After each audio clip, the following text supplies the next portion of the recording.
Hey guys, thanks for joining us here at Salty Ginger Talk. If you're a returning listener, it's great to have you back. If you're new to the channel, really glad you joined us. Hope you like what you hear. Got an awesome guest for you tonight. Victoria Gallagher is joining us. So she, at one point, was a stockbroker and had a very successful professional white collar, call it more standard career. Was unfulfilled with what that was bringing her. And so she pivoted after attending a seminar and is now hypnotherapist, a life coach, an author, a speaker, and she is a really neat lady. And you're going to absolutely love her story. So, without further ado, let's bring her on to the channel right now. So, Victoria, thank you so much for joining us on Salty Ginger Talk tonight. Yes, thank you so much for having me. I'm honored to be a guest on your show and I'm excited to dive into our conversation. Me too. I've been looking forward to it since we had a great conversation a little over a month ago now, maybe 2 months. But yeah, I've been super excited to bring you onto the podcast. So just as kind of highlights for the listeners, so they know what we're in for. So Victoria is a leader in hypnotherapy. So she does hypnotherapy. She's an author. She is a speaker. And she is a life success coach. She is also, and this is the part I'm very interested in talking about, an authority on the law of attraction. And so we're going to talk about all those things in our conversation with Victoria. We're very excited about that. What we usually do, Victoria, is have the guests start with just kind of the highlights of, hey, here's how I became who I became. And some people start when they're kids, some Yeah. people start when they graduate high school, but do the broad strokes, and then we'll go back and do deep dives on the stuff that's important, the points of inflection that really kind of made you make the decisions that you've made and the things you've learned from them, that type of thing. So the floor is yours. Tell us about yourself. All right. Well, thank you so much. So, yeah, I could start from any one of those places, but where I normally start is when I was a stockbroker for about 6 years. I had followed in my father's footsteps and got my broker's license and then became a stockbroker. A lot of times it happens in reverse. You Mm. become a stock, you apply and then they take you through the training and then you pass your test and then you become a stockbroker. But all that to say, I was, you know, um, already pretty successful at what I was doing. I had a nice corner office, had a nice income, I had a nice car, had a nice husband, had a nice home. I had all the things, at a fairly before 30, and I was kind of feeling like I lost my passion after like I should be happy and like I had accomplished and achieved all these things and I just wasn't. And so I took this personal development 4-day seminar and it like literally was like a life-changing experience to the point where I could just felt like even though I had thought that this was going to be the organization that I was going to retire from, I realized this I need to do something else. And I didn't know exactly what it was, but I knew that it had to do with helping other people to find their passion, to find awareness, to find to learn the things that I had just learned over these 4 days. And so, what that ended up looking like was I decided one day, like, what if I could, because I was having a hard time, like, bringing people to the same seminar that I had just taken. A lot of people just weren't really open to it. And so I'm like, well, what if I brought the seminar to them? And it was really in that moment where I thought, like, what if because so much of what we did there was things that we did with our eyes closed. We did a lot of visualization. We did a lot of,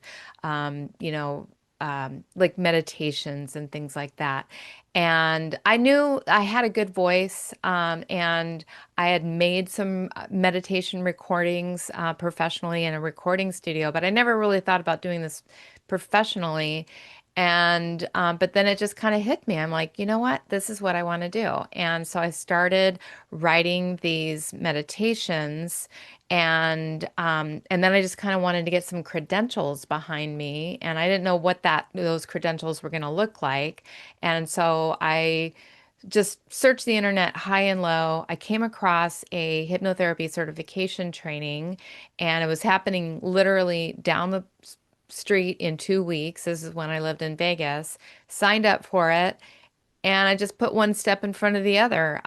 Next thing you know, I was getting my business license, opening my office, starting, and I actually decided I wasn't going to see clients. I was just getting the certification just to give me some credentials, make sure that I was saying the right things when I was making my recordings. But then I opened an office, decided to start seeing clients.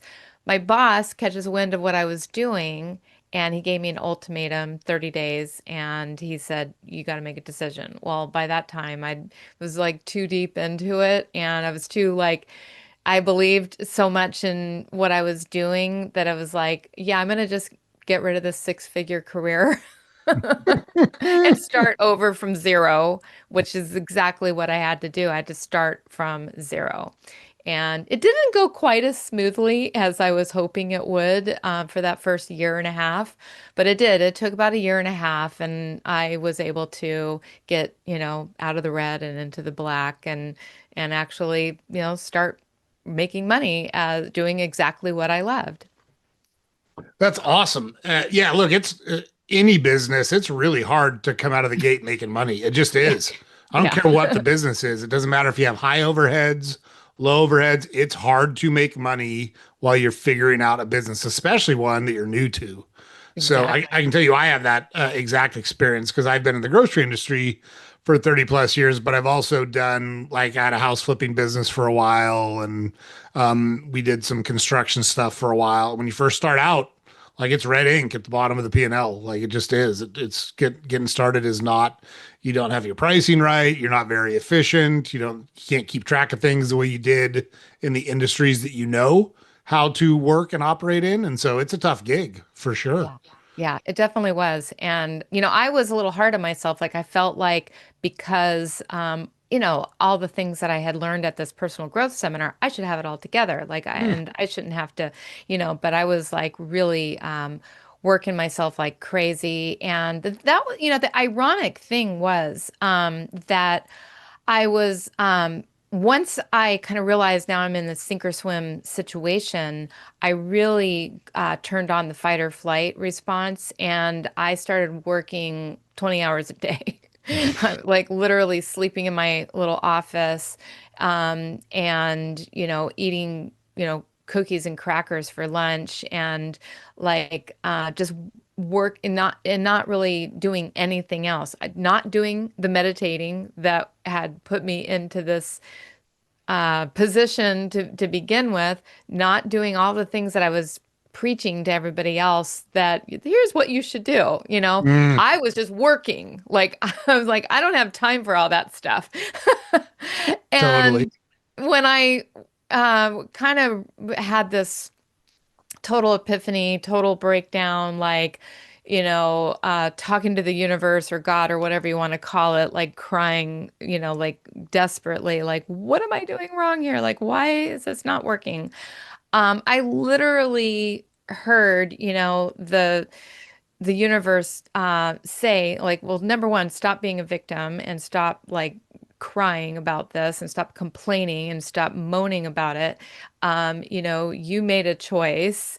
And but then the other thing was that it's like, well, you're not exactly doing the things to reprogram your mind for success that you know said that you were going to Mm. do and that you're teaching everybody else to do. So why don't you do that?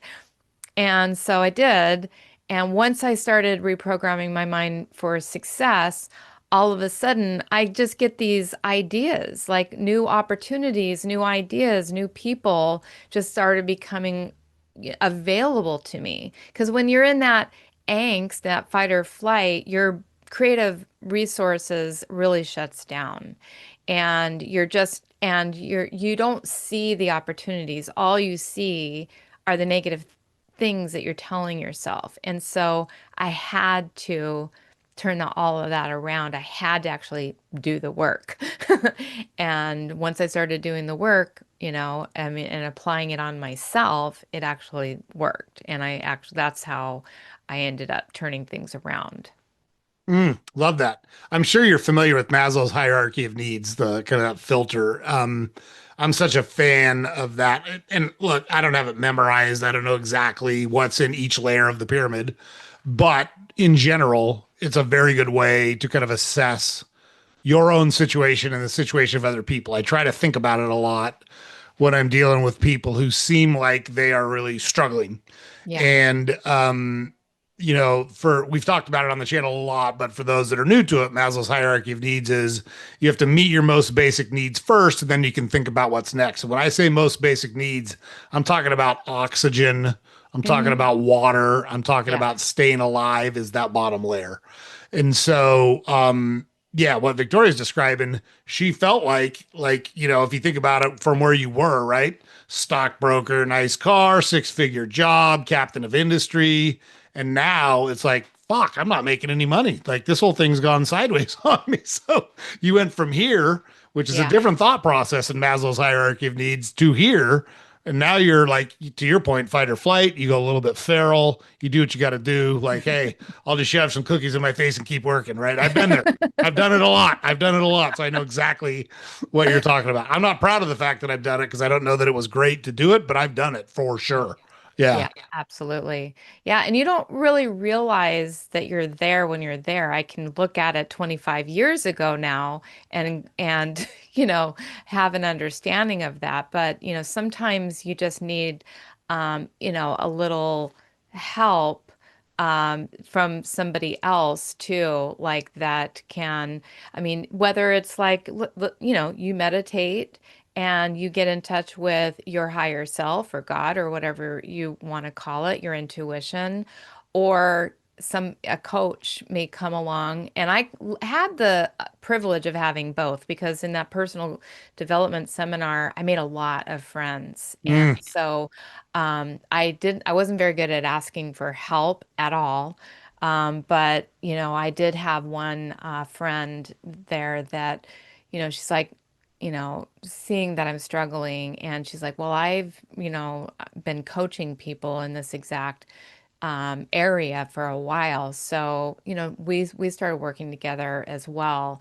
And that was just totally life changing because somebody else can bring in a whole new perspective and help you to see your blind spots because so many of us have these blind spots. We say these things to ourselves, we do these things. There's all this unfinished business, and there's limiting beliefs that we're not in touch with, and somebody else can listen to us and help us too. And that's one of the reasons why I became a life coach because I want to help other people, with that as well.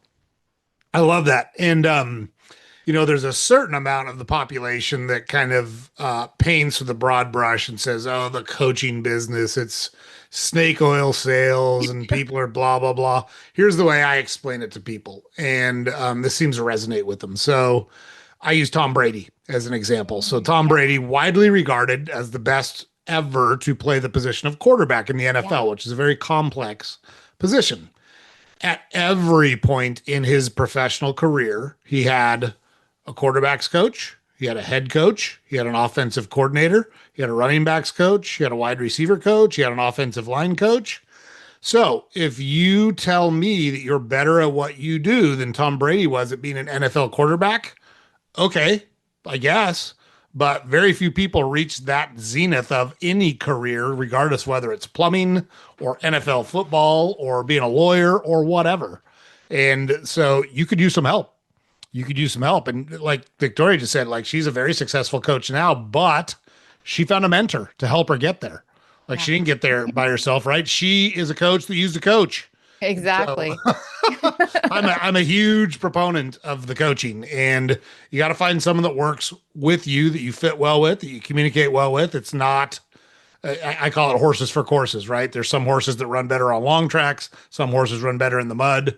If I got with someone that was really kind of touchy feely, that wouldn't be a good fit for me because I'm not a touchy feely guy.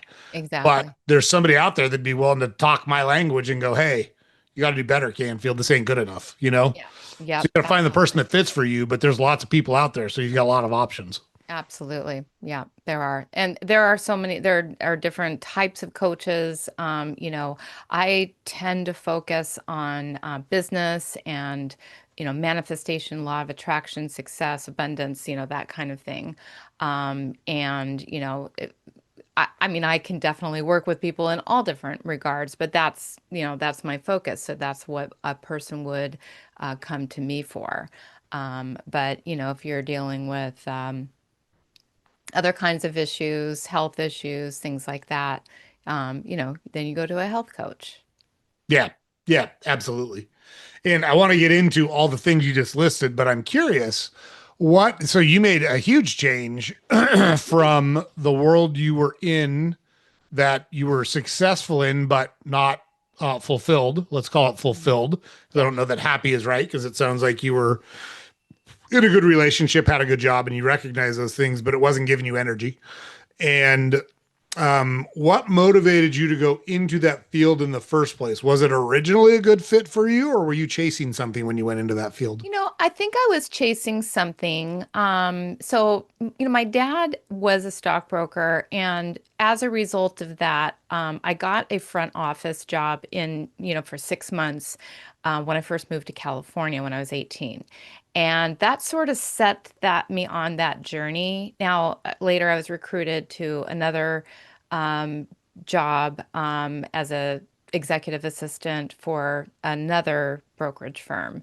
And then I moved to Las Vegas and I started working as a sales assistant for another firm. So it was all these like little intermediate steps that led there that I was just sort of taking another step, like blindly, like not really intentionally, like looking for that as the end all be all career. And then what happened was once I got registered, I had these hopes and dreams that I was going to make a little bit more money as a registered sales assistant because your brokers that you worked for would give you a little bit of their commission. And that's the way it worked for a lot of other sales assistants in there, but it did not it just didn't happen. And I got registered here. Now I'm way more valuable, way more useful, Mm. and I wasn't getting the cut that it usually happens. And I'm like, well, screw that. Like I now have a stockbroker's license, so why not just become a stockbroker? And there was one thing missing from my whole resume, and that was a college degree. I Mm. did not go to college. And so, even though I had my broker's license, I still wasn't necessarily qualified to work as a stockbroker because you needed this, college degree.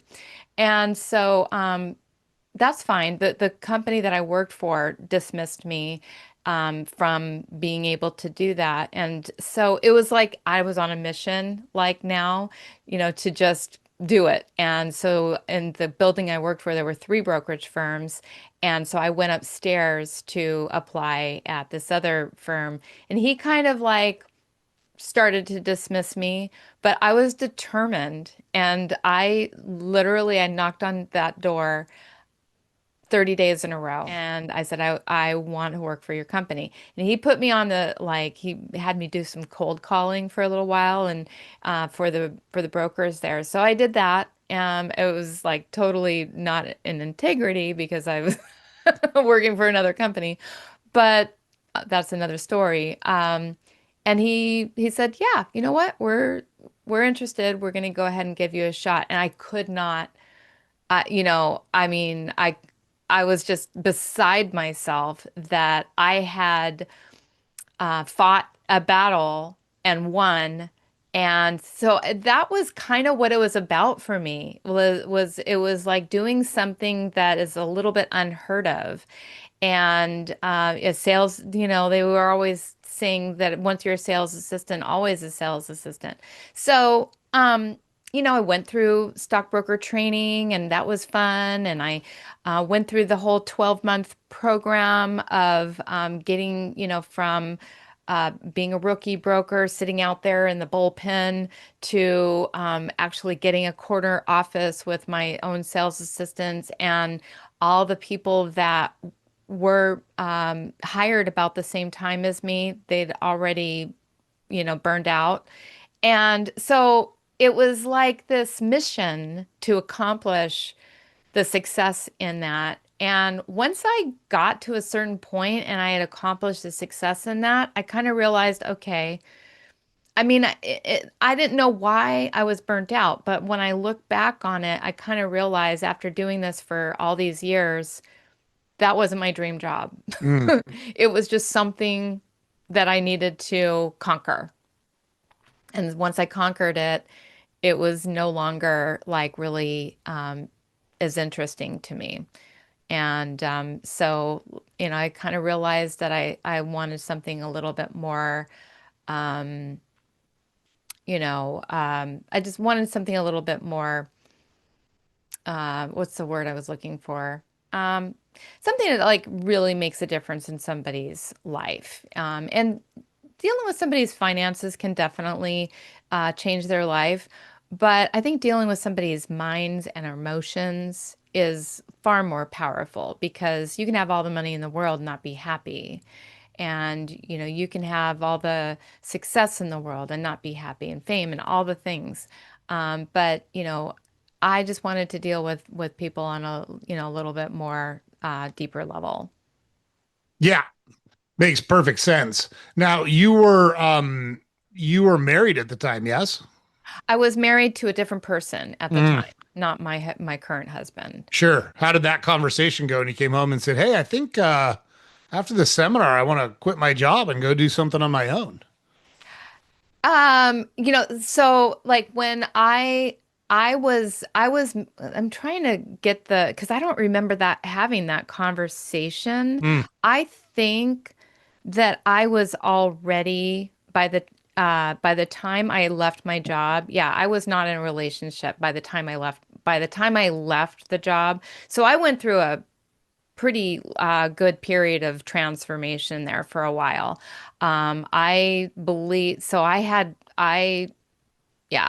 can't remember exactly how it all came about that part. But yeah, I had already gotten out of that relationship by the time I quit my job. Got it. Yeah. So they had to convince one person it was you, and you were already convinced. Yeah. Yeah. It was just me. It was just me. Yeah. Yeah, that's great. Um, and what made you attend the seminar? Like, what was it about the seminar that made you want to go to that? So, it started off that I went to go talk to my boss and I said, I don't know what's going on with me. I'm just kind of feeling a little depressed and I need, a little, I don't know, a little break. And so from there, I decided, maybe I need to go to therapy. And so I went to a couple of little therapy sessions, and this lady recommended the seminar to me. I didn't know that I didn't like just come out and say like I'm going to go attend the seminar because I didn't even know about it. Mm. She told me about the seminar, and then that I went and at first I was a little like, oh, this sounds like a cult, sounds like they're going to brainwash me, but I just decided to be open to it. And it was the best, best thing I ever did in my life. And so it was just, it was, based on the fact that this woman, I trusted her, that she knew what she was talking about. And it kind of sounded like it could work. And for me, it did. For some people, they will go, but they won't apply, and that's the thing. Like when you go to something like that, when you take a class or when you read a book or when you do the coaching even, like you have to you got to be bought in. You've got to be committed. You've got to buy it. And I just bought into it. Like I just bought into that if I do this, if I sit down and reprogram my mind every day, if I use this visualization, if I say my affirmations, if I do these things, I'm gonna be able to get the things that I want. And, it was very law of attraction-y. There was a big banner there that said, "To think is to create." And I said, you know what? Whatever I'm thinking about is the thing that I'm creating. So what am I thinking about? And I just really took that in, and I decided that I want to think as big as I possibly can and create a different life for myself. Nice. Yeah. And so, it's interesting. We were talking before I started recording. We just attract a lot of really high caliber people like yourself to the podcast, and they come from all different walks of life. They have all different approaches. And we think that's the point of why we do what we do, is to expose our audience to the widest different varying viewpoints as possible, because what resonates for me might not resonate for person X or person Y, et cetera, et cetera. But Right. that doesn't mean one's right or one's wrong. It's like we talked about earlier, horses for courses. And you know uh one thing I try to do is call out the things we see in common, and like there's only a couple of them, but they're every single person that comes on our podcast has these things in common. One of them is nothing changes till they take action. And so I'm all for talking. I always say the best disinfectant is sunlight. So you can't solve problems if you keep them in the dark. You got to get them out in the open so you can solve them. But you can't Exactly. just complain and bitch about them. You got to come up with solutions and take action to enact those solutions. And the folks that come on our podcast and talk about transforming their lives, they took action, and they didn't always know where that action was going to lead them, but they Right. tried something and it led them down a path that they probably wouldn't. If you'd have put a gun to their head and said 5 years from now, what are you going to be doing, they never would have guessed what they're doing now, and they loved it, and they've built their life around it, and et cetera, et cetera. So I just want to point that out to the listeners yet again. Another person comes on to Salty Ginger Talk and talks about taking action, not really knowing where it was going to lead, but being, For sure. being willing to do the work and buying into it and saying, hey, I'm going to fall in love with the process, and I'm going to work the process, and I'm going to see what happens if I do that. Absolutely. Yeah. Yeah. So many people that talk about the law of attraction, they talk about changing your thoughts and changing your vibration and all of the things that we have to change.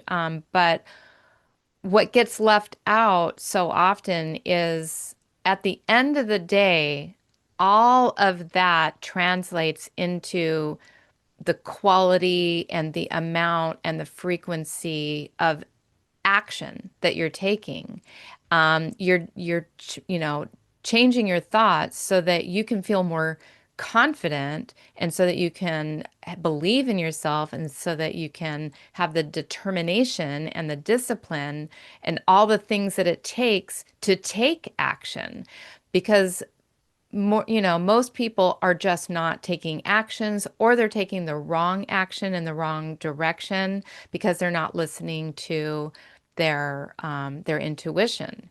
And so that's essentially, it all really comes full circle when we take the action. And once we take the action, we need to, like, look, like, what did this action produce? What result are my actions producing? Is it producing the results I want, or is it producing the results that I don't want? And we have to be willing to admit when we've made a mistake, and we're taking actions that are not creating the results that we want as well. And so then we have to go all the way back to the drawing board. Well, what am I thinking that's making me take the incorrect action? So to me, it's all a big circle. Yeah, totally agree with your assessment there. And yeah, on the visual, like I'm a big fan of visualization. So I went through college on a baseball scholarship, and so I got to play that sport at a pretty high level. And I regularly would picture myself. I was a pitcher. I would picture myself going through my windup, and so see that my catcher saying, fastball outside corner, and I would picture myself throwing a good fastball in the outside corner. I would do that 25 times in a row. And then I would picture a fastball in the inside corner 25 times in a row. And then I'd picture a slider and so on and so on and so forth. That was all super important, don't get me wrong. But I also had to go to the bullpen and work on throwing those pitches. And I Yeah. had to go to the weight room so that I was physically capable of throwing, a baseball at a really high speed 125 times in a 2 hour period, because that's the job. Yeah. So that's And all. you That's need you And you need need both, right? both. Yeah, You that's know, you right. need both because the visualization is going to help you to improve the physical actions that you're taking. And then, of course, the physical actions are going to be the thing in our physical realm that are going to create the physical result. We have to do something physical. We got to do something mental. We got to do something emotional. It all, that's why we have all of these components of ourselves as a human being, because they all work together. Yes, totally. Let's pivot a little bit. I want to talk about your business and what you do now. What's the best place to start? Do you still do hypnotherapy? I do. Let's start Um, there. yeah. So, I'm sorry, what was the last question? You No, no, said, I just said let's start there. So yeah. you talked about how you Hmm. got certified to become a hypnotherapist, but Yeah. what has that been like since you became certified? How does it play out? What do you focus on? Talk us through that a little bit. Yeah. So what I typically focus on when it comes to hypnotherapy is people's limiting beliefs, about their own ability to achieve certain goals, certain success. I help a lot. Actually, I help a lot of um, people in my own category because you have a lot of people in the helping field that have these beliefs about making money and how it's hard and how, maybe like people won't want to pay for their services or how, they're like sometimes they'll feel like, oh, there's just too many, it's oversaturated, or they just have these limiting beliefs, and so I just help people to change those limiting beliefs. That's probably one of the, and help them to instill confidence in themselves, in their skills, in their ability to attract good clients, in their ability to, create a sustainable business and just, live the life that they deserve to live. Mm. Love that. And how does it work? I think a lot of people when they hear hypnotherapy, they think about, one of the movies they saw where someone dangles a watch in front of someone and then tells them to cluck like a chicken when they, hear the word Jeff or whatever. Right. I know that's not what happens, but Yeah. walk us through how it works so people have a better understanding of it. Yeah, so typically what happens is, somebody will come to me and they'll say, "Hey, I'm, trying to achieve this and I just haven't been able to." So we'll have a conversation about what their thoughts are. That's where we stop, where we start. Like, well, what do you think about this? And it's usually pretty easy for me to get those thoughts to come out. And so then we will literally just reframe those thoughts and start to talk about what are some productive things that you could be thinking instead.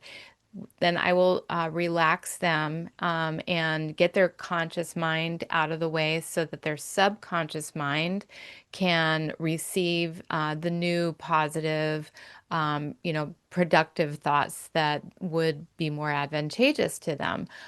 So, we'll just hypnotize them just by telling them to close their eyes, relax your whole body from your top of your head all the way down to the tips of your toes.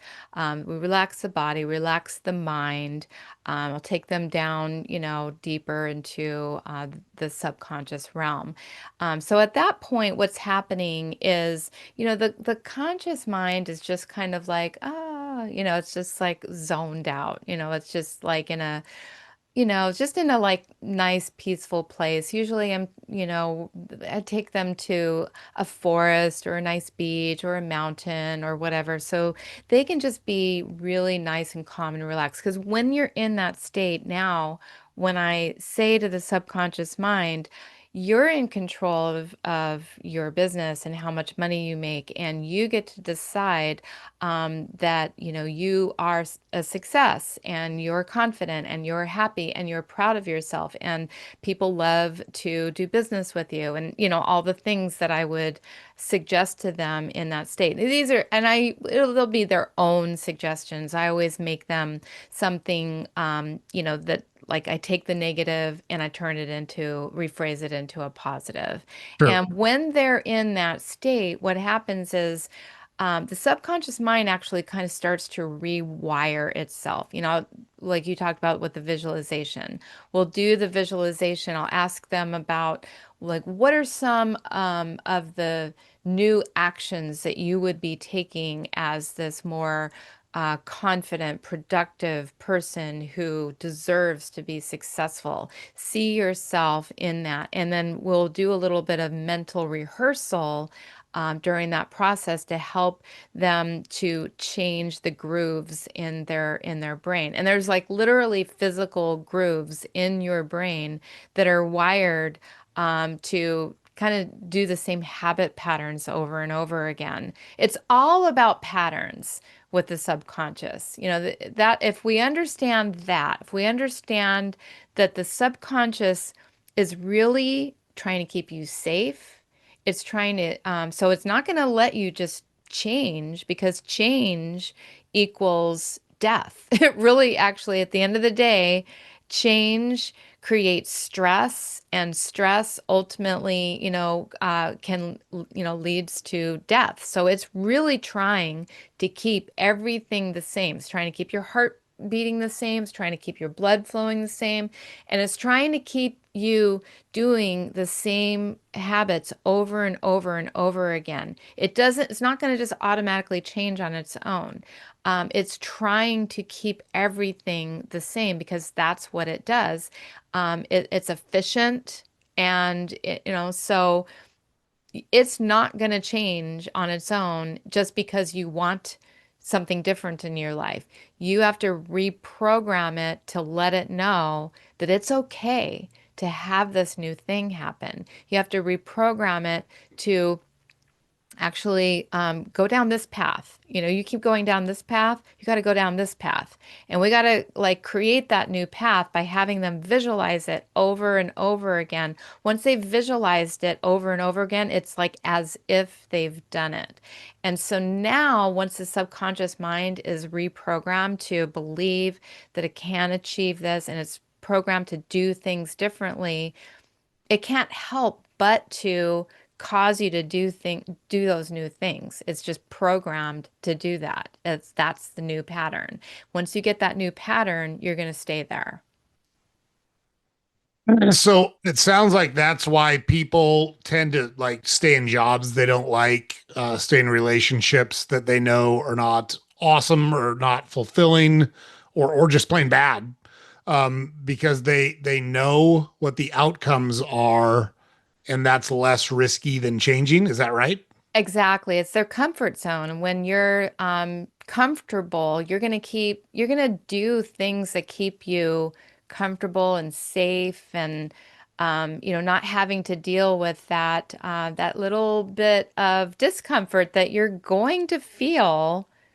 It's unavoidable to feel a little discomfort when you do something differently.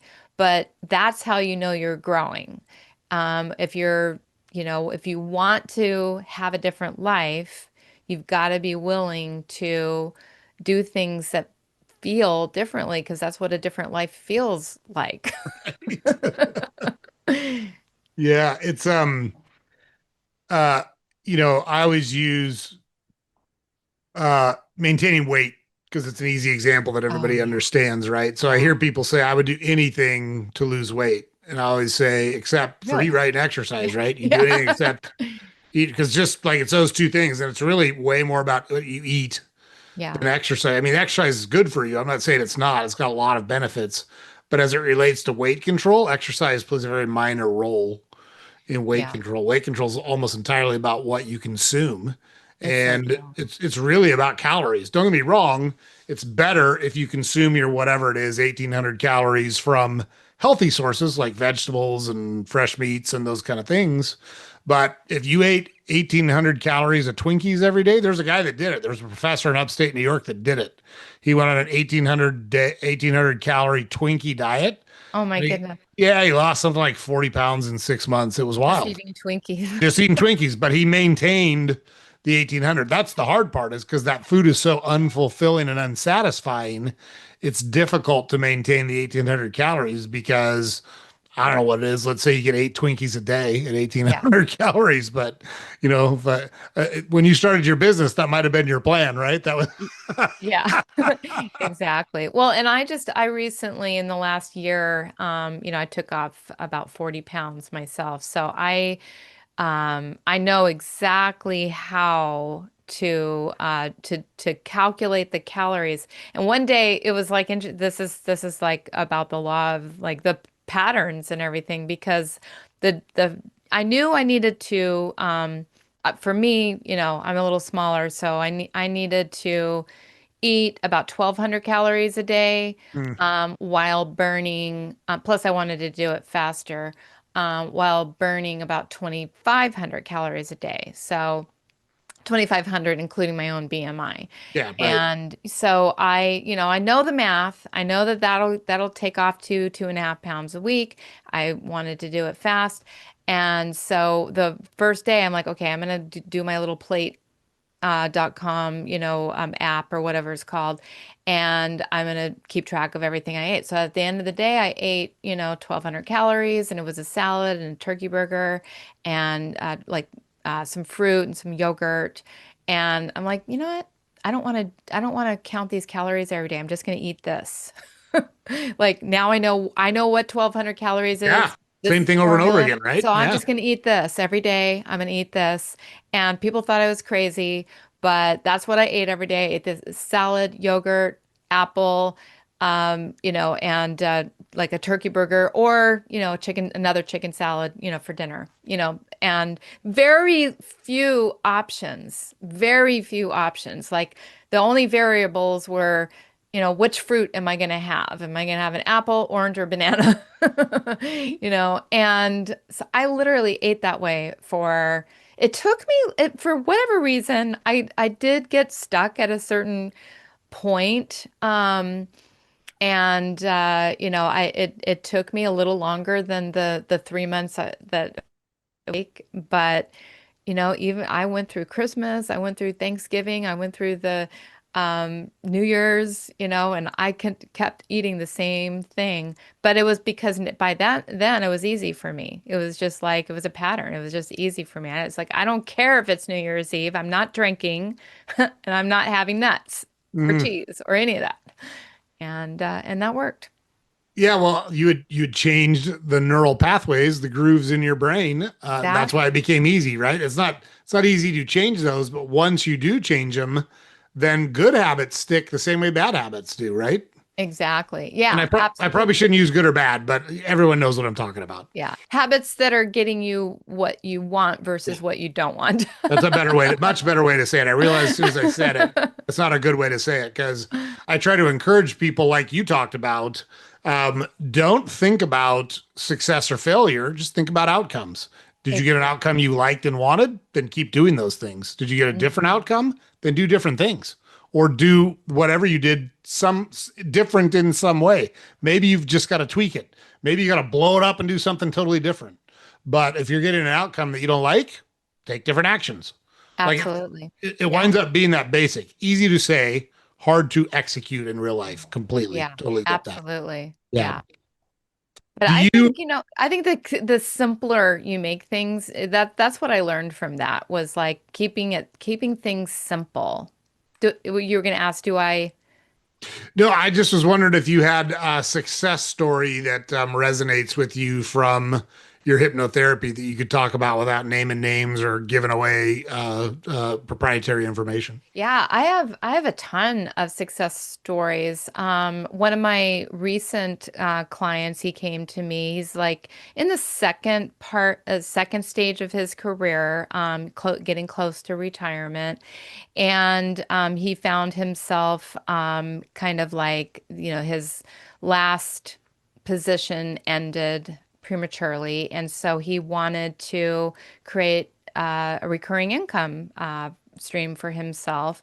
And, when we started working together, we had to just like really narrow down his options. So much of it was like he was scattered. He had all these ideas. And so we had to just continue like narrowing down his options. And once we got really clear and dialed in and narrowed down his options, things just started showing up for him. And he was able to, within just a few short months, he was able to, his goal when he came to me was 15,000 a month he wanted to create, and he came out of the coaching with 10,000 a month. But what I didn't realize was in his mind, he wasn't planning on. He wasn't planning on the 15,000 by the end of our coaching. He kind of thought that he would be programmed to go out and then do that. So he had already achieved two-thirds of his goal by the time we were done with his coaching, with lots of prospects in the wings. So that's just like one of my recent clients. And so much of it was just um, giving him permission to achieve that kind of success, giving him the confidence, giving him a little bit more clarity. I think clarity is just such a big bugaboo, with people. They want to do everything, but you can only like focus on so much at a time too. And so that seems to be a big place with a lot of my business people that I just help them to get much more focused. And when you're much more focused, it's just everything else falls into place a lot easier. Yeah, that's a great story. I love that. That I'm assuming that your hypnotherapy can be whatever aspect. It could be about someone's personal health. It could be about their professional career. It could be about their relationships. Is that right? It can be. Yeah, absolutely. Yeah. Yeah. Yeah. So, yeah, the net of it is, hey, if you got something that you're not satisfied with, it's worth talking about. Absolutely. Yeah. I mean, it all basically works exactly the same way. I mean, I tend to focus most of my energy on, attracting people into my business that are looking on, for, more success, more clients, more money, that kind of thing. However, like you can probably see back there, Ultimate Weight Loss Power. And the other purple book back there was about manifesting your soulmate. So I do have all these resources just for my own personal life. I mean, I've been like all of these situations I've been in. I've been in a horrible relationship that sucked, and I know I learned from that. And now, and I know you've been married over 32 years, I think you mentioned.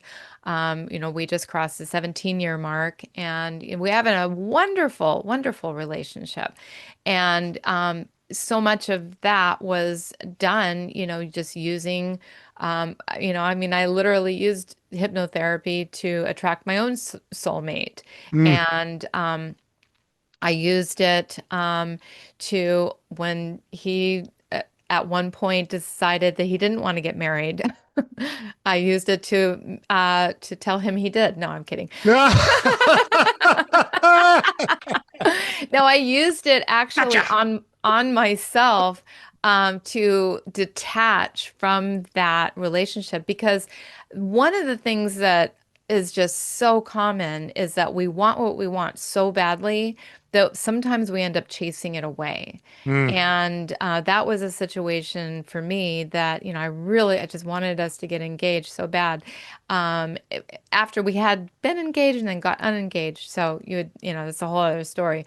But, when he came to me and said he didn't ever want to get married, I had to like turn that onto myself and say, okay, do I really want to be with somebody and go down that road? Because I'd been down that road before, and I had to use it on myself to find peace with that, and to make peace with letting him go and saying, okay, you don't want what I want. So I used it to let him go.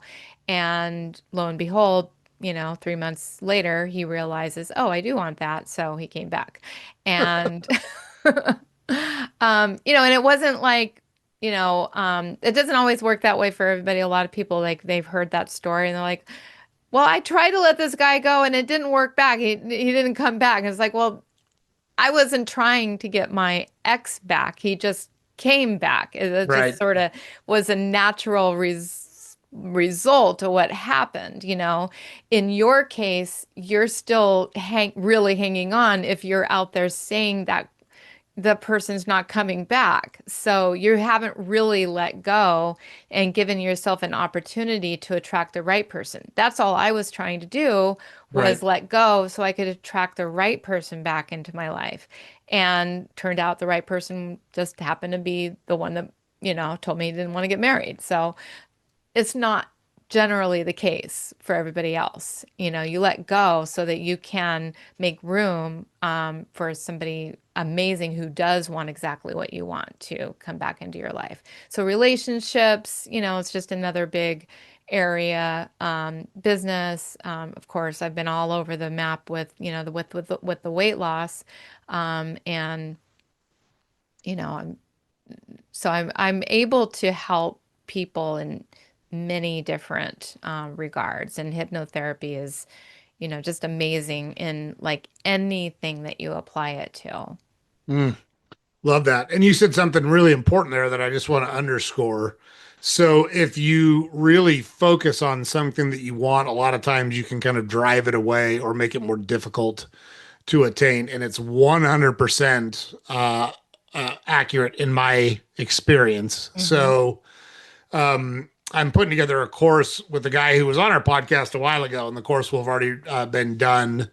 And we're targeting young men and Hmm. between the ages of 25 and 30 who are kind of questioning, hey, what's this all about? I don't have the confidence I should have.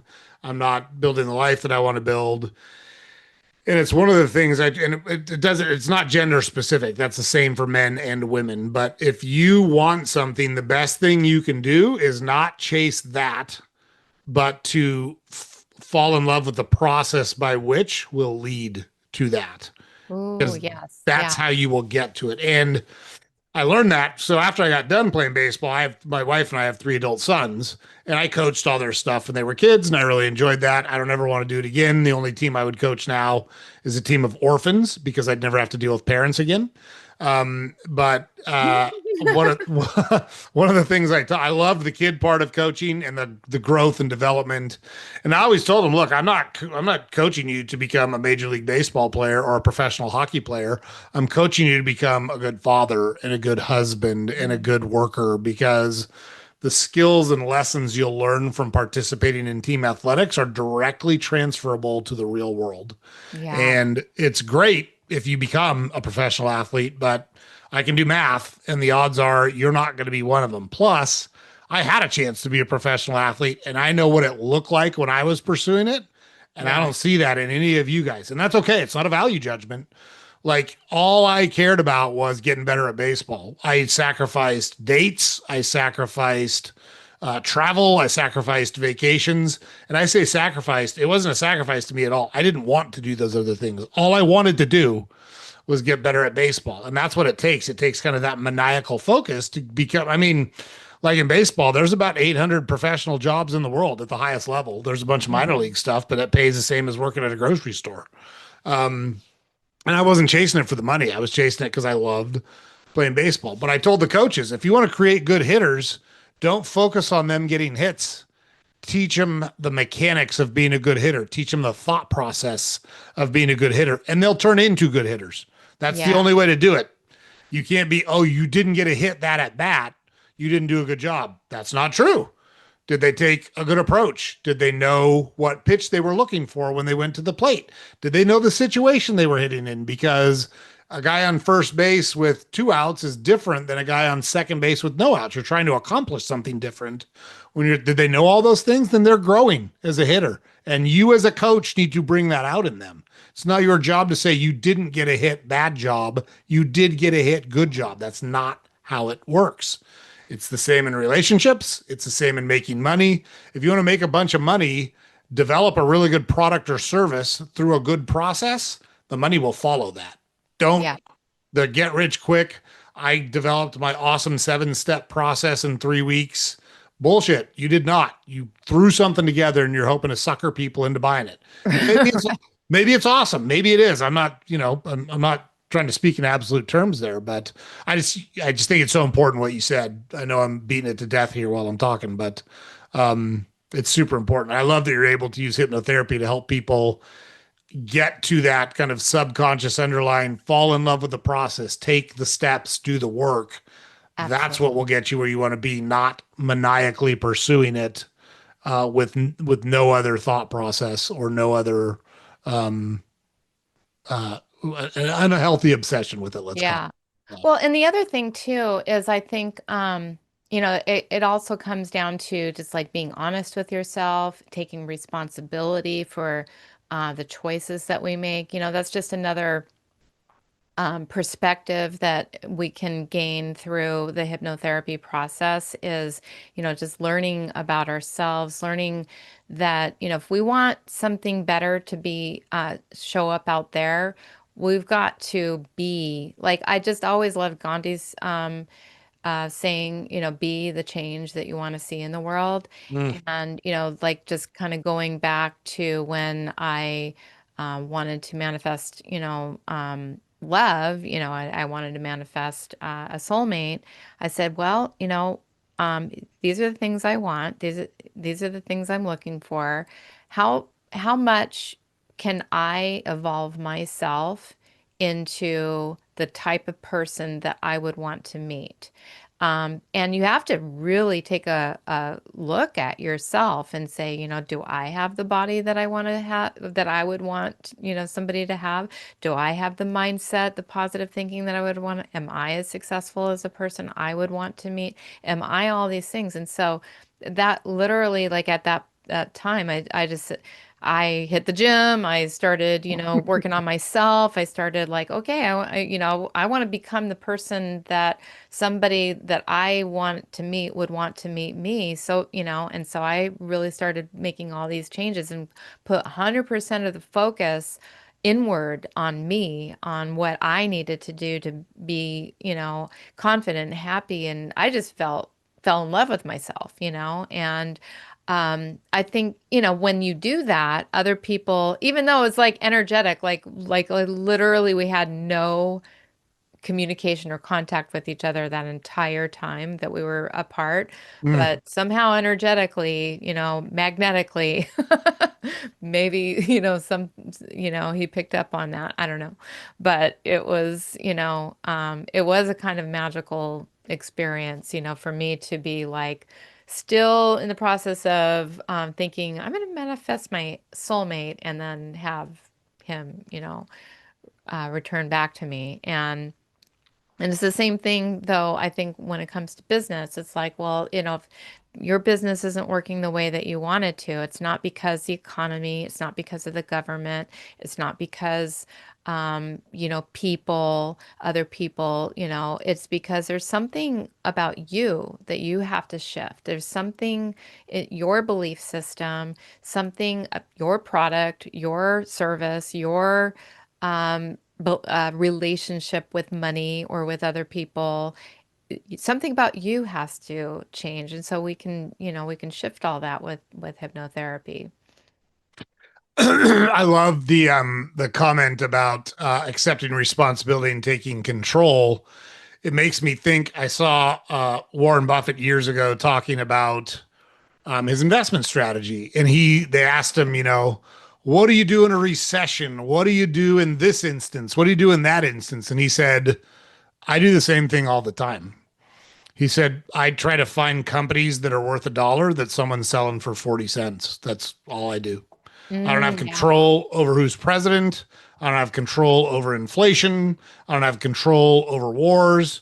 All I have control over is the valuation at which we value a company in relation to what the market thinks it's valued at. That's all we do. We do it all the time. And he said, I don't try to find 6 foot bars to jump over. I try to find 6 1 foot bars to step over one after the other. Hmm. And like, Warren Buffett in his personal life has some wacky stuff going on, but it's hard to find someone who has done a better job of understanding business and stocks. And I know the former stockbroker and you knows what I'm talking about. Yeah. Um, the intrinsic value of the company is undervalued. You should buy it, and you should only buy companies you understand, and you should buy companies with the intention of never ever selling them. Like, Exactly. And right? you got to be able to take the emotion out of it because so many people, I mean, some things you should do based on emotion, but money is not one of them. Totally. And yeah, when you talk about it just made that Warren Buffett interview popped into my head because it was him saying, I only worry about the things I have control over. And there's not a lot of things I have control over, but the ones I do, I focus on those all the time. Yeah. That's all I do. Right, exactly. Well, yeah, it's and it harkens back to that other beautiful saying is accept the things you cannot change, change the things you can, and have the wisdom to know the difference. Yes. I mean, and it really like when you know, like, okay, is this something I can change or is this something I can't change? I can't change. Okay, I gotta accept it because fighting against something that, it is the way that it is, like whether you like the president, you don't like the president, he is the president, That's and you right. can let that drive you crazy or, you can just make peace with it, you For four know? years, by the way. Yeah, well, yeah, exactly. And so, like there's you can just let that drive you crazy and that's not a recipe for a happy life. So, whether you like them or not, it's just a level of maturity and acceptance. That's all that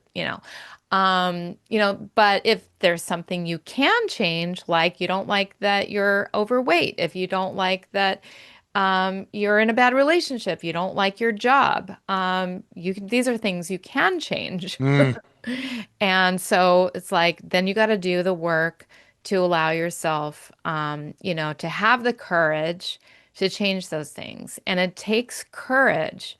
I won't lie, it takes courage to change something that you're comfortable with. But, if you're not happy with those things, if they're not making you happy, if they're not lighting you up inside, you've got to change it or accept the fact that you won't change it and stop bitching about it, you know?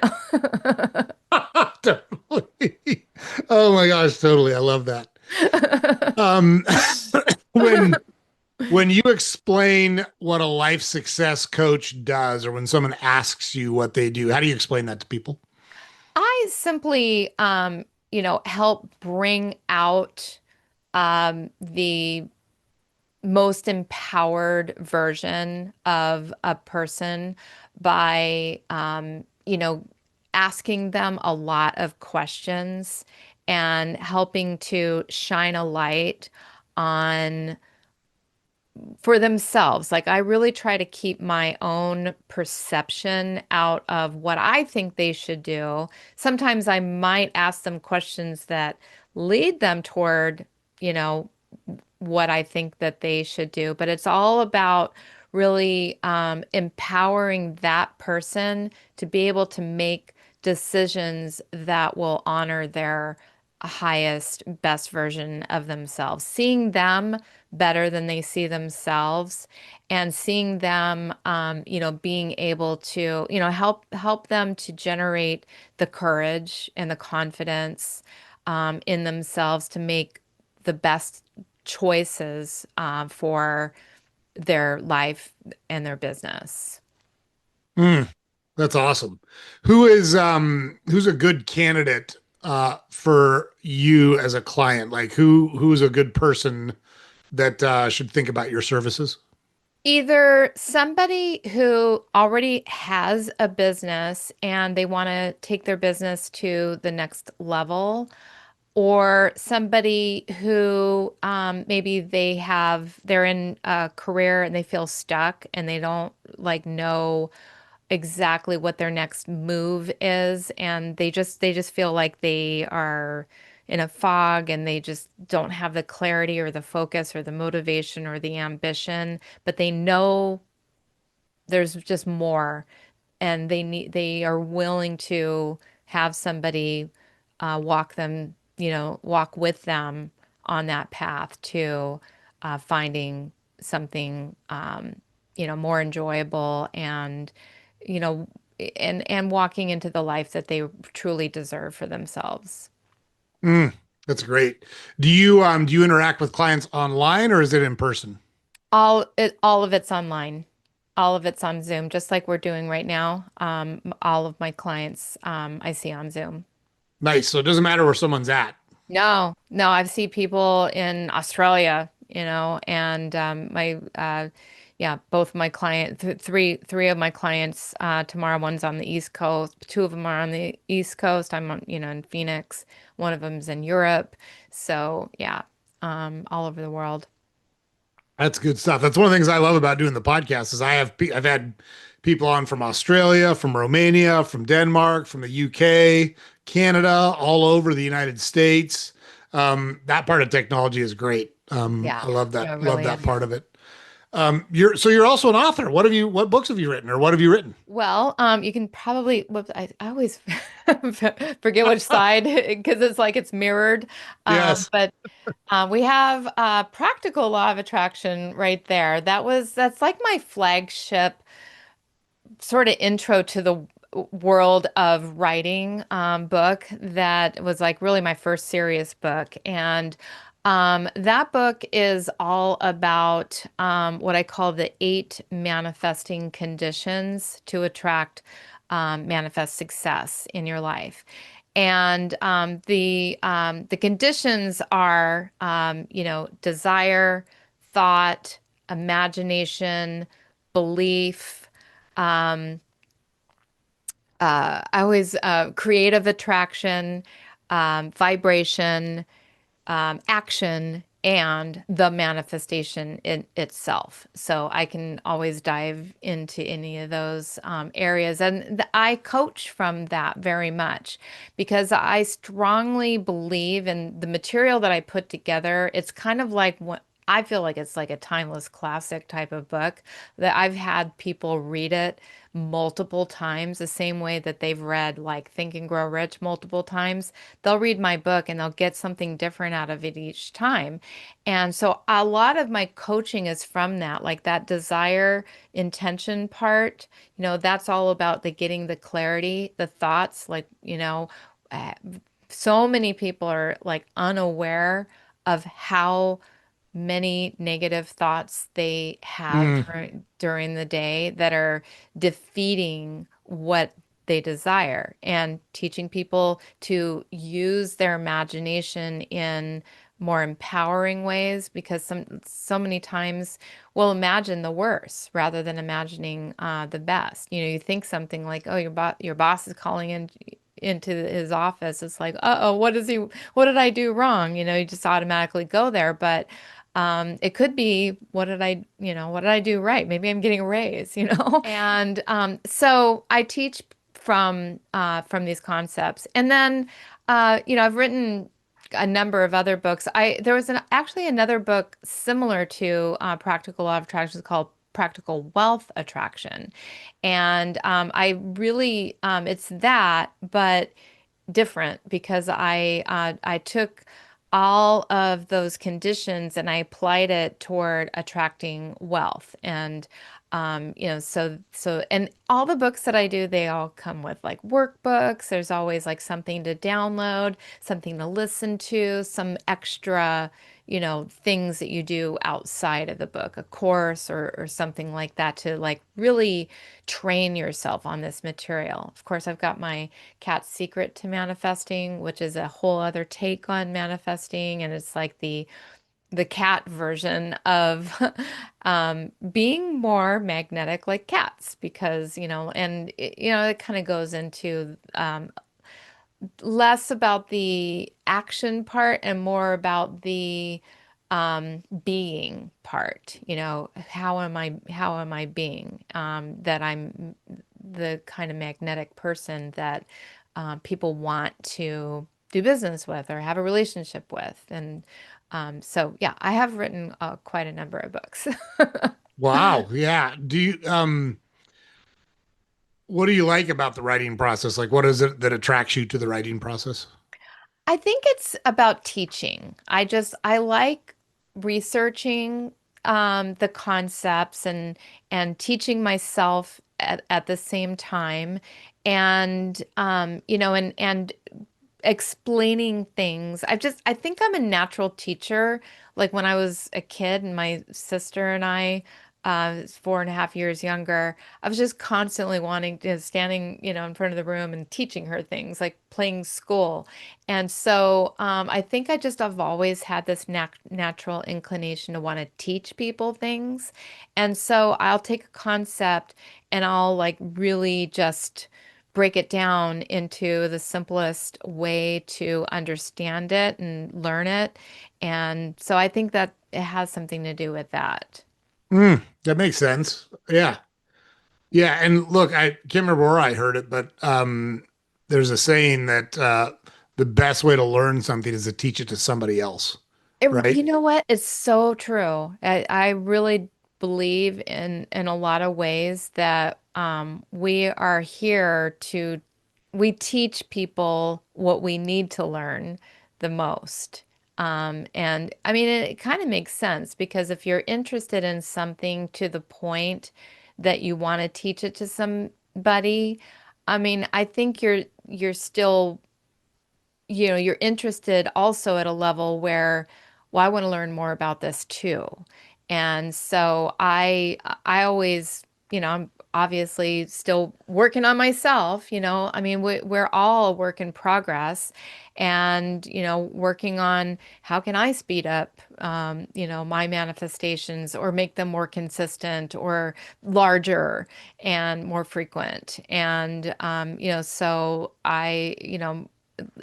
and I have this, I don't know if anybody else that is kind of like a natural teacher, coach, or hypnotherapist, but for me, every time I read something or learn something or take a course or whatever, I'm always like translating it into like, oh, I want to teach other people about this. As soon as I learn something, I just instantly like want to teach somebody else about it. And so sometimes it's just hard for me just to sit there and absorb and go through the process as a student, like I really am really trying to, that's one thing I'm really trying to work on myself right now is like forget about teaching this to somebody else. Like sit here and learn it, and do it and apply it. And it's not silly that after 25 years of, being a hypnotherapist that I am still a student, like I'm still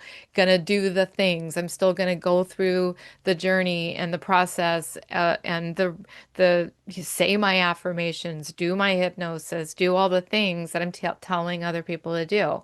You got to remember, like, you're never done. Yeah, all of us, like I think I said before we started recording, I say it a lot on the podcast. I don't throw stones because I live in a glass house, right? So um I've all of us are going to continue to work on ourselves until we're not here anymore. Like nobody ever winds up like, there, I'm all done. Everything's perfect. Just not Yeah, how, no, yeah, yeah, that just doesn't not how life works. not doesn't work. Um, how do you so I want to pivot now and spend a little time on the laws of the law of attraction. How do you explain that concept and idea to the uninitiated? So the way I explain it is just the more you put your thoughts, your energy, your attention, your awareness, the more you're creating the same. So whatever it is that you're thinking about, you gotta, realize that the more you think about that, the more you're going to draw more of that into your life. And that works whether it's something you want to be, focused on and attract, or something that you don't want to. And unfortunately, most people, because of the whole trajectory of how we came into this world and everything that you hear about on the news and the way that people talk, most of what we're thinking about, unfortunately, is negative. And most of it's been carried over from years and years and years of automatically those grooves in your brain, they work in a pattern. And so we think primary, like we're pretty much thinking like the same thing we've been thinking day in, day out, every single day. And so law of attraction is it's really the understanding of that concept that, what you think about is what you're bringing about. Mm. So, to break it down to a very simple and juvenile way to think about it, Yeah. it actually made me think of the movie Ghostbusters. So, in Ghostbusters, they're in New York and they're fighting whatever it was in the evil thing in the spirit, and it says choose your destruction. Everybody says clear your brain, nobody think of anything, and one of them thinks of the Stay Puft Marshmallow Man, and all of a sudden a giant 60-foot Stay Puft Marshmallow Man starts attacking New York, right? Yeah, exactly. Exactly. I mean, that's, kind of an exaggeration of how it works, but it definitely, it's so true. And it's like, I mean, one of the things that I say to people is like, don't think of a pink elephant. Whatever you do, do not think of a pink elephant. Mm, And so, what are you thinking about? Pink elephant. And so it doesn't matter whether I say, I don't want to do this anymore, or I won't do that anymore. When we say that, we're actually still programming ourselves to have that thought. So we also need to phrase things to ourselves in a way that, like, I was kind of schooling some people on this whole idea of this phrase that people constantly say, don't say this anymore. I can't afford it. I can't afford it. I can't afford mm, it. Right. And so every time you say that, all you're doing is you're reinforcing this whole idea in your mind that, like, I can't afford the things that I want.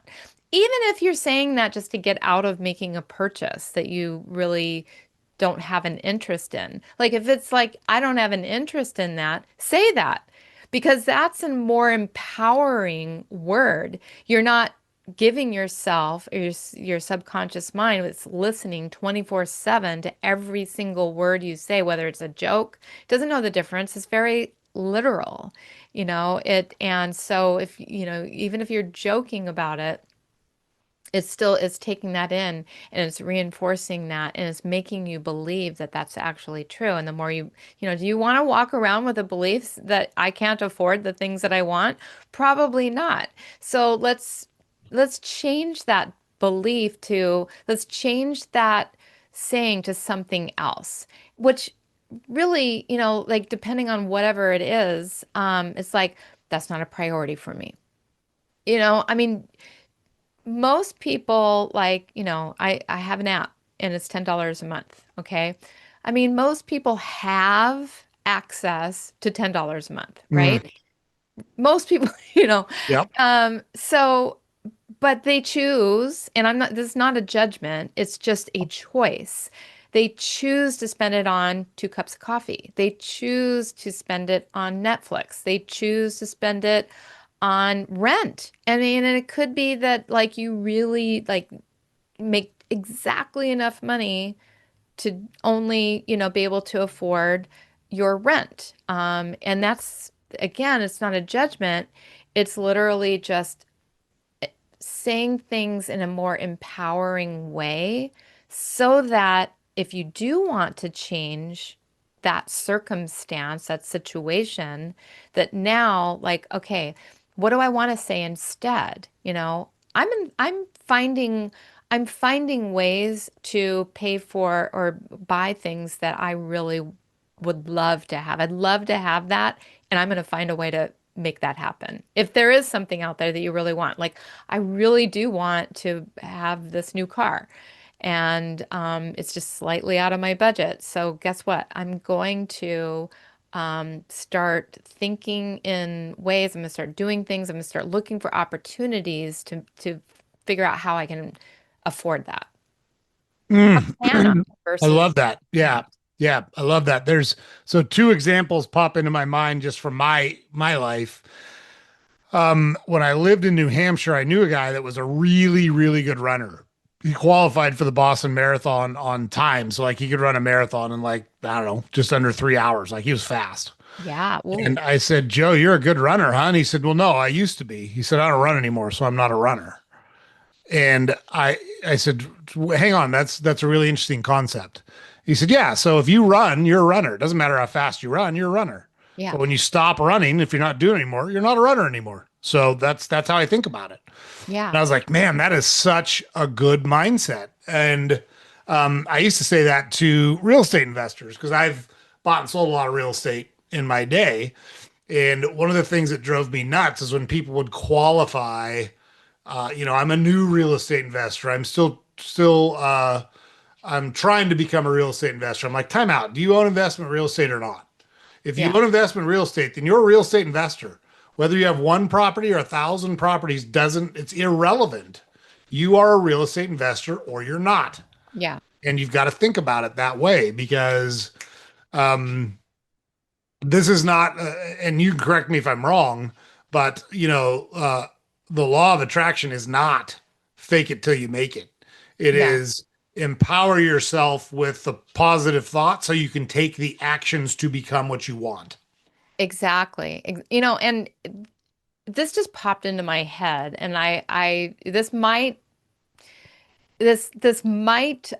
tickle some people's funny bone a little bit, but I feel like I had to have to say this, because like you said, when you don't do this thing anymore, then you're no longer that thing, right?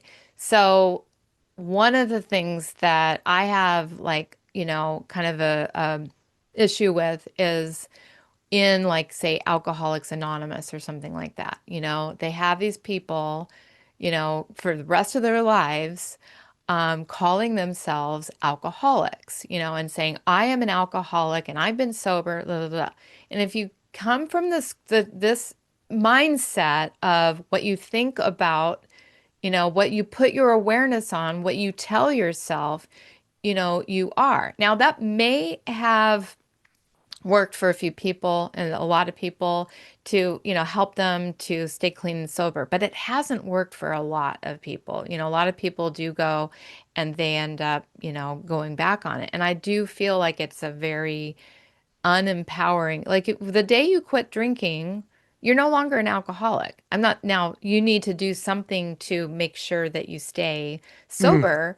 And maybe you just change the wording to like, I choose to be sober. I'm choosing from this day forward, I'm choosing to be sober. I'm choosing to live my life, with freedom. I'm choosing to, drink healthy drinks like water. I'm choosing to have, tea and herbal drinks and things like that. So your mind is now focused on you are a healthy, sober human being. Now, you may, like, I used to smoke, okay? I'm certainly not going to walk around, and now that I've been free of that for over 25 years, um, talking about myself as a smoker. You know, I don't call myself an ex-smoker. I don't, but I did used to smoke, And now I choose to breathe fresh, clean air. And Oh my gosh. So on that, I can't remember where I heard it, but two people that had recently quit smoking go to a party and someone offers both of them. They're in a group and they get offered a cigarette. One of them says, "No, no, I'm trying to quit smoking." And the other one says, "I don't smoke." Like you're saying the same thing, but one of them has a very different connotation trying, to it than the other, right? yeah, yeah, yeah. I don't smoke. I think that would be the more empowering way to say it. And I am trying to quit smoking. It's like, it's like I'm trying to walk and, you're inviting doubt. You're insinuating that you're not really sure if you really are or not. Like it's the same thing as somebody says, I'm having a party and, come on over. Well, I'm going to try to make it. That person is like not coming. They're not committed. They're not coming to your party. Like I guarantee you, if that person says, I will try to be there. No, they're either being nice or they're not committed. They're not coming to your party. Yeah, it's funny because I use similar statements to try to change people's perceptions. Yeah. And so when I hear someone say I can't, I always say can't means won't.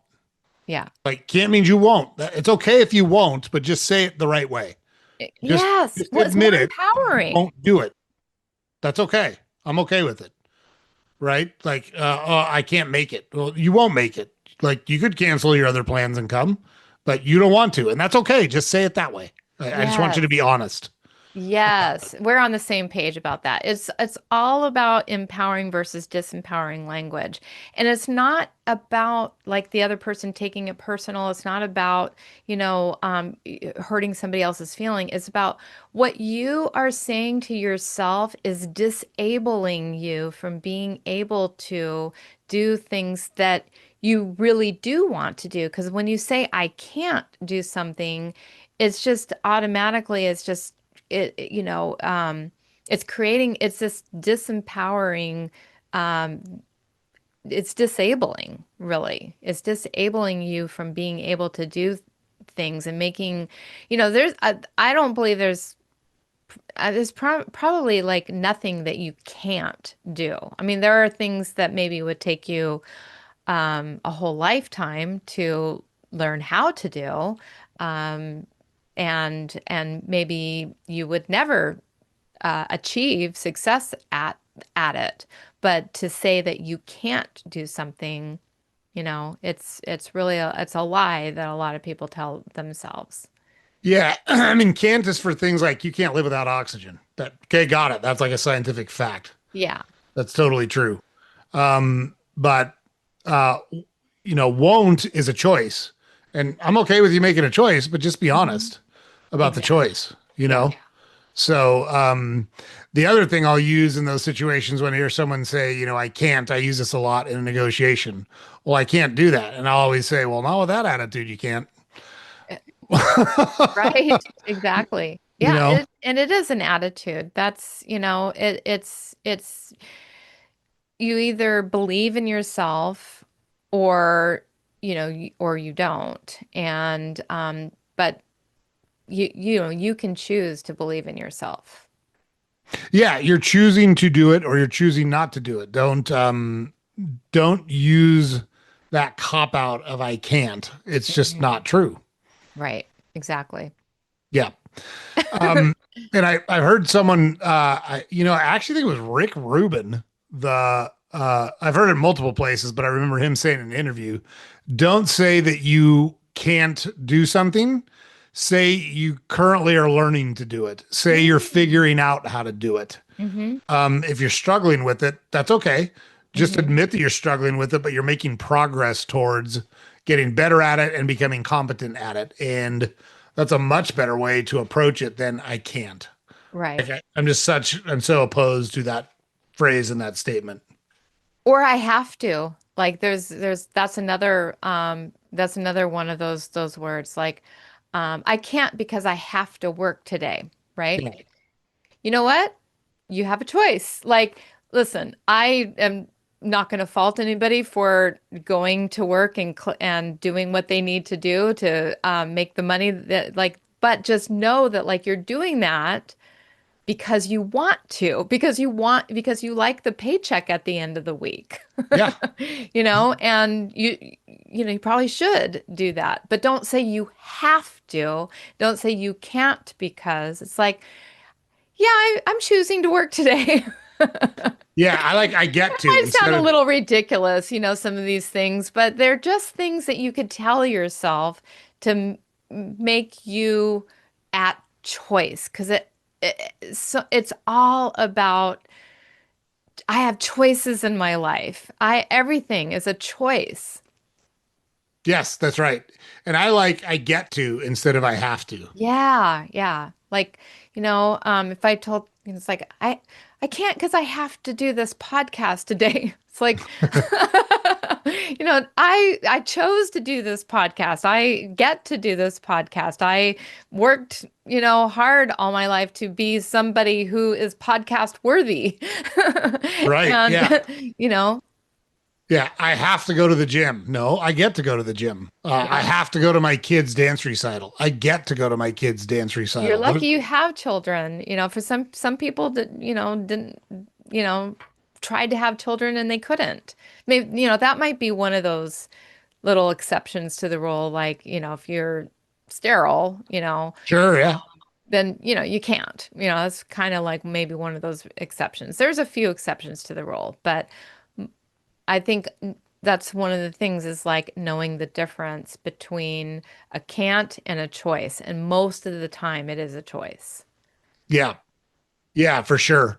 And we talked about this was a good conversation that you and I had before we started recording. I just want to talk a little bit about it. We've talked some about it, but we haven't talked directly about it, which is the internal locus of control. Yes. And you referenced it several times in our conversation in terms of focus on what you can control and don't focus on what you can't control.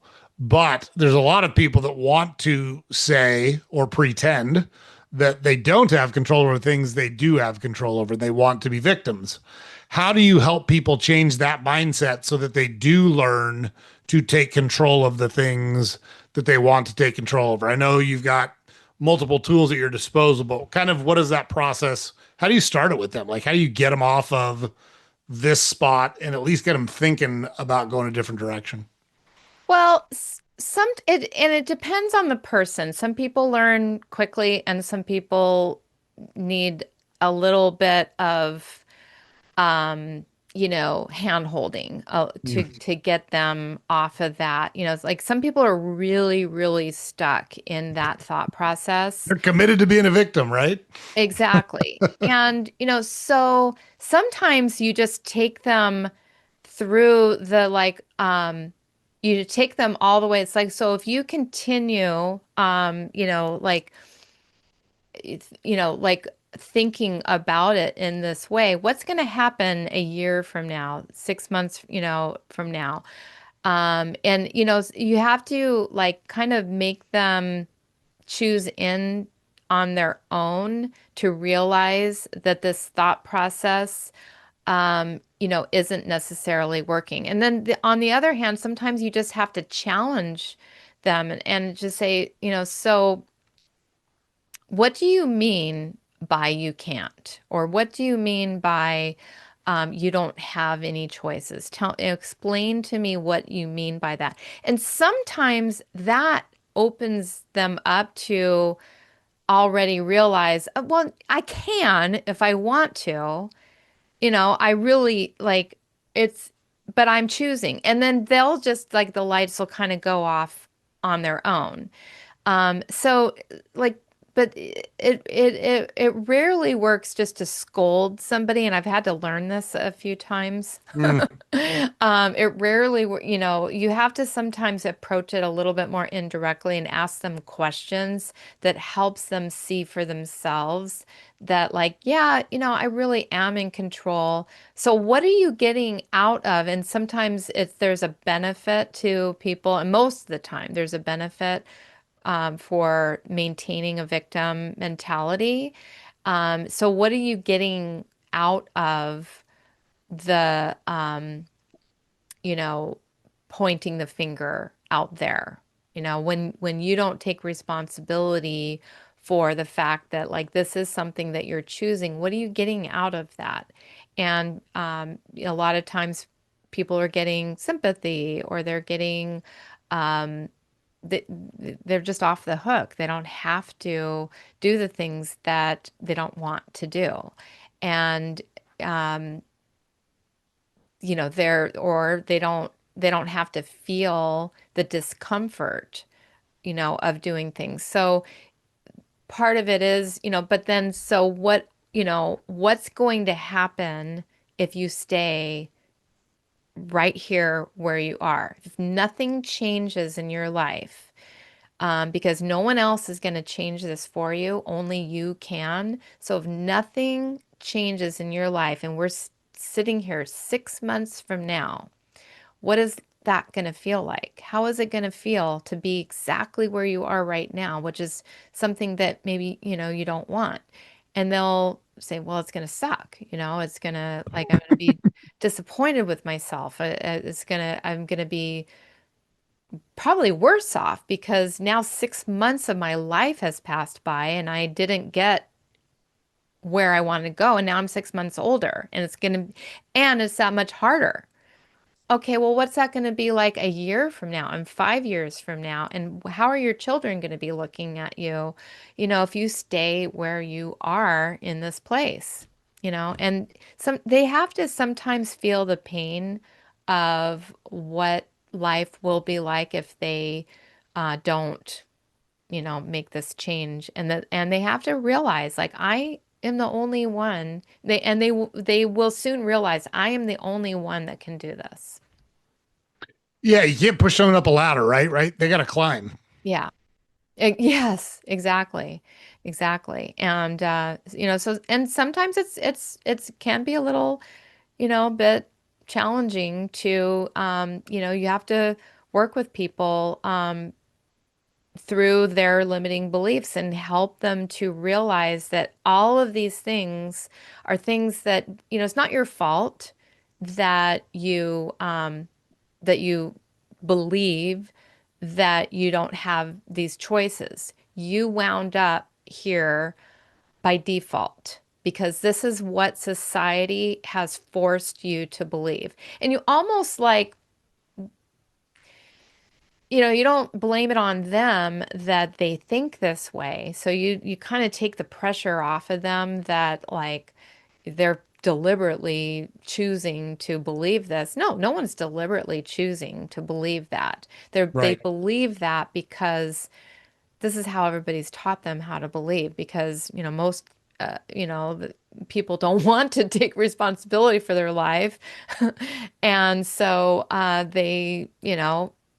they tell other people how bad it is and how everything sucks and so everybody just walks around like disempowering each other. It's like, yeah, they'd much rather talk about and complain, about how bad it is than but it's not their fault. Like, I mean, it's really they got caught up in a pattern that we're all a part of and of disempowering conversations. And so you have to just kind of empower them by making them realize like you didn't wind up here on purpose. You didn't do this on purpose, and but from this point on, now that you know, guess what? You get to, you get to choose and by making these choices, you get to have a better life. Yeah, I love that. And it's so right. Like, if you want something in life, you should go after it. Like it boils down to that. Hmm. And that's what our podcast is all about. We want people to live a purposeful life. And your story is such a great example of that. So you, by all societal measures, were achieving a lot of success, but you weren't happy with how things were. You weren't fulfilled with how things were. And so you made changes and it's led you to where you are now. But that took action. It took work. It wasn't always fun. It wasn't always easy. Uh, there's lots of trials and tribulations along the way. A But lot was of it blood, worth sweat, and tears. was it worth it? Yeah, well, definitely was. Definitely Mhm. was. Wouldn't change a thing. Yeah. Yeah, that's awesome. What's the easiest way for people to get in touch with you? Best way is just to my website, victoriamgallagher.com. They can go there. Got a whole menu of different ways that they can work with me, all the way from setting up a discovery call to see if coaching is right for them, to finding about my app, Believe, or my books, courses, all of those things. It's kind of all anchored there in my website, Victoria M. Gallagher. Nice. So one of the things I do, I feel like I ask a lot of good questions, and I feel like we cover a lot of territory with our guests, Yeah. but I don't want to miss something simply because I didn't ask the right question or you didn't have the opportunity. So I try to open it up while we're here in front of the audience. Is there anything we haven't talked about yet, or a question I haven't asked you that you feel strongly about, you think is important for us to talk about while we're in front of the audience?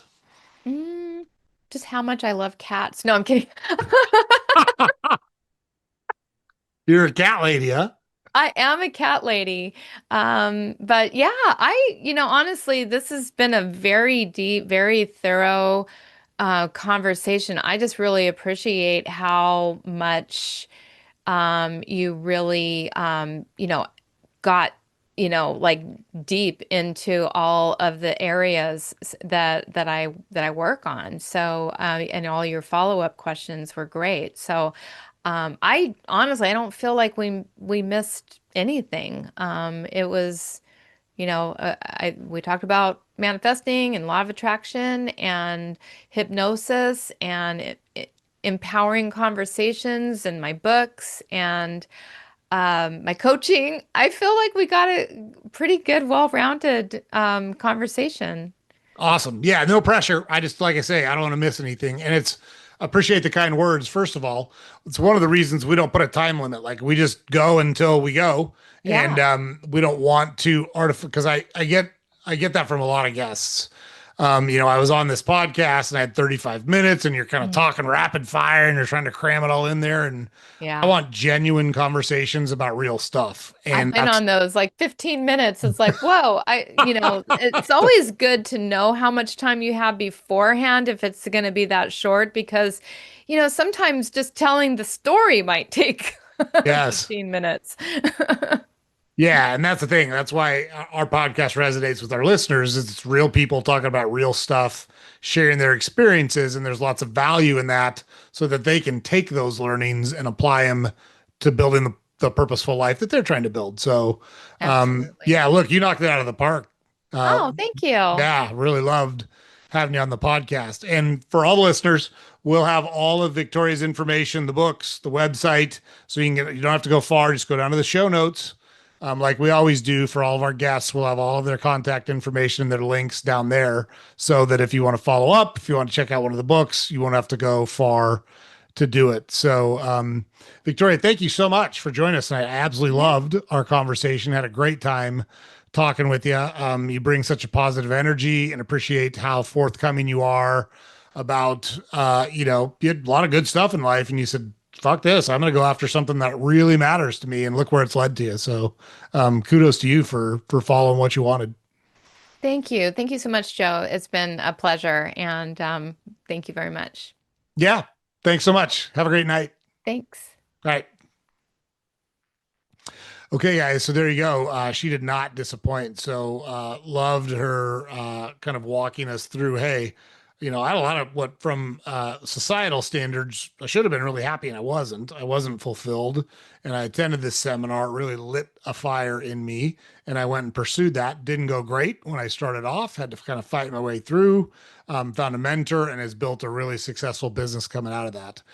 Clearly, she's focused on helping people. Clearly, she's focused on teaching people how to build the lives that they want through her coaching, through the hypnotherapy, through the law of attraction and manifesting the things that you think about and talk about in your life. So, what a great job by her. What a neat lady. And really glad we were able to get her to come on to our podcast. So, thank you again, Victoria. Really, really appreciate it. James puts it up over here every day. Head over to our website, saltygingertalk.com. All the podcast episodes are there. Links to all the social media accounts are there. We publish a newsletter every weekday you can subscribe to there. And like, share, comment, subscribe to the podcast or whatever platform you consume it on. It's great if you're able to do that. We're going to keep finding awesome people like Victoria. We're going to keep having them give you the things that they've learned. Look, these are people that make hundreds of dollars an hour and they come onto our podcast and talk about this stuff for free. So, a ton of value. We attract really high caliber people on the podcast. You don't want to miss the next person we bring on. Make sure you catch our next episode. We will see you there.